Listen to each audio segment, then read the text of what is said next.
ibadah yang sangat mulia dan dianjurkan setiap muslim yang mampu berkurban, dan dihitung mampu kalau pada saat tiba Idul Adha dia punya kemampuan beli 1 ekor kambing. Itu dihitung mampu, jadi bukan berarti orang harus punya tabungan atau kaya raya. Teman-teman pun yang bekerja, kalau memang ada tabungan 5 juta, 10 juta, mampu beli kambing 1 juta rupiah, 1 juta sana beli. Itu sedekah yang sangat besar, dan ini ibadah yang sangat besar setelah sholat Idul Adha, dan boleh dikerjakan di 4 hari, 10, 11, 12, 13. Boleh Idul Adha, boleh di hari tasyrik yang dikenal dengan hari makan kurban, ya. Dan ini Allah mengatakan fasholli rabbika wanhar, ya, sholatlah dan berkurbanlah. Kemudian teman-teman sekalian, di antara 3 jenis hewan, kambing dan domba satu jenis, sapi dan unta, yang paling afdal adalah kambing dan domba. Walaupun kita mampu beli sapi, di Indonesia kita banyak sebeli sapi karena kita menganggap dagingnya lebih terbiasa, familiar kita makan. Padahal sebenarnya lebih afdal adalah kambing dan domba. Karena Nabi SAW dalam hadis Bukhari dikatakan berkurban dengan 65 ekor domba untuk diri beliau sendiri. Lalu beliau menambah lagi 1 ekor, beliau mengatakan ini untukku dan umatku yang belum menyembelih. Maka teman-teman sekalian, ada yang saya faham, ada pernah orang tanya sama saya, Ustaz, sapi yang saya mau berkurban ini belum cukup 7 orang. Maka dipaksakan nyari orang untuk supaya bisa 7 orang. Padahal sebenarnya tidak perlu. Kalau bapak-bapak sekalian, bapak ibu sekalian mampu bayar 1 ekor sapi sendiri, bayar sendiri. Untuk apa bagi-bagi pahalanya ke orang? Ambil aja sendiri semuanya, gitu kan? Kalau mampu. Kalau bapak ibu mengatakan, baik, uang saya pas-pasan, tidak usah khawatir. Konsep Islam beda dengan kapitalisme. Konsep Islam, sedekah dapat. Konsep kapitalisme, nabung baru kaya. Nggak ketemu ini, mustahil ketemu.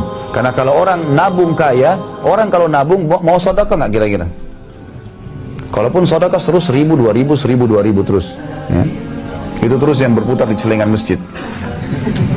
Tapi kalau orang faham konsep dalam Islam, hadis Nabi SAW riwayat Bukhari, hadis Qudsi, Allah berfirman, ya bena Adam, anfik alaik, wahai anak Adam, berinfak dulu di jalanku, aku akan berinfak untukmu.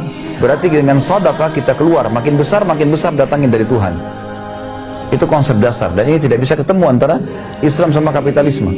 Makanya teman-teman yang masih ragu, oh uang saya pas-pasan di 10 juta tabungan, kalau saya sedekah nanti saya keluarin kurban, berkurang dong secara matematika.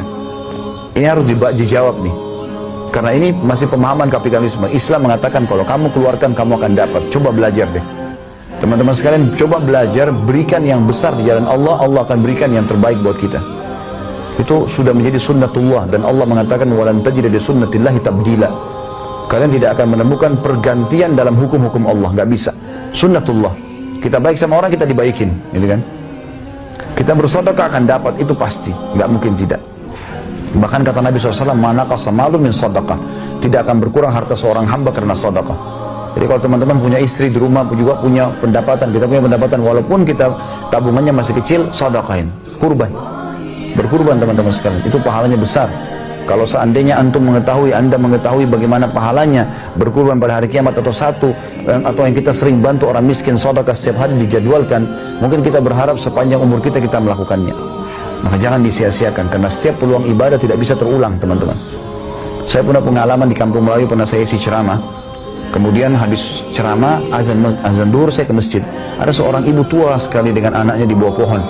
Lalu dia berikan isyarat minta duit. Saya sudah niat mau bantu sebenarnya, tapi saya takut ketinggalan sholat duhur. Lalu saya bilang sebentar bu, habis sholat saya ke masjid. Saya balik, ibu itu sudah tidak ada. Saya naik ke mobil saya keliling-keliling nyari di sekitar itu, tidak ketemu ibu itu. Lalu subhanallah, saya punya rasa menyesal dalam hati. Lalu saya muhasabah sendiri, saya mengatakan, Khalid, apa susahnya tadi kalau kau tinggal korek kantongmu, kurang dari 1 menit, keluarkan kasih ibu tersebut, lalu selesai, dicatat pahala. Kenapa ditunda? Ini waswas syaitan dan tidak bisa terulang. Saya keliling 4 kali ke lokasi itu, tidak saya temukan ibu itu lagi. Mungkin saya bisa sedekah dengan orang lain, tapi apa jaminan saya masih bisa hidup? Mungkin itu amal terakhir saya, nggak ada kesempatan lagi. Maka jangan sia-siakan teman-teman sekalian. Sabda Nabi SAW, kalau anak Adam meninggal, dunia akan ikut ke kuburan 3. Keluarganya, hartanya, dan amalnya, dan akan pulang 2. Keluarganya dan hartanya akan pulang.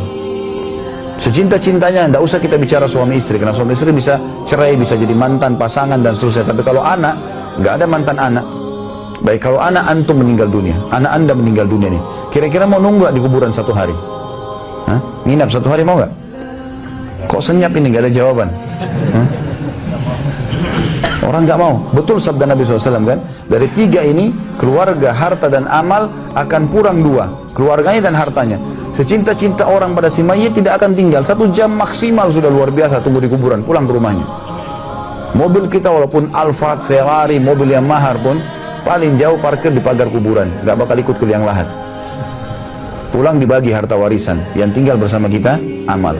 Ini antum duduk di majelis ilmu, ya, yang kita sholat.